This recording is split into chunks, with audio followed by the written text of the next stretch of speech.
আহা কি আনন্দ আকাশে বাতাসে।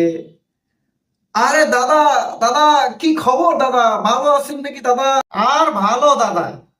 বাংলাদেশের মানুষ বন্যায় ডুবে যাইতেছে, আর আপনি কি আনন্দ পাইতেছেন দাদা? আনন্দ খুশি মনে হয় আপনার ভিতরে চমকাই উঠতেছে। আরে দাদা, আর বললেন না দাদা, ঈদের আনন্দ দাদা। আচ্ছা দাদা বাবু, বাংলাদেশের যেসব এলাকায় বন্যা হয়েছে ওইসব এলাকায় তো আপনাদের জাতি ভাইরাও ছিল। তাদের ধর্মীয় উপাসনায় মন্দির সেইগুলোও ডুবে গেছে। তাদের যে ঘর বাড়ি ছিল ওইগুলোও ডুবে গেছে। কই আপনাদের তো এইগুলো নিয়ে দুঃখ প্রকাশ করতে দেখলাম না দাদা। আপনাদের তো এইগুলো নিয়ে লেখালেখিও করতে দেখলাম না ফেসবুকে দাদা। বাংলাদেশের মানুষ ডুবে যাইতেছে সেটা নিয়ে আপনারা আনন্দ উল্লাস করতেছেন।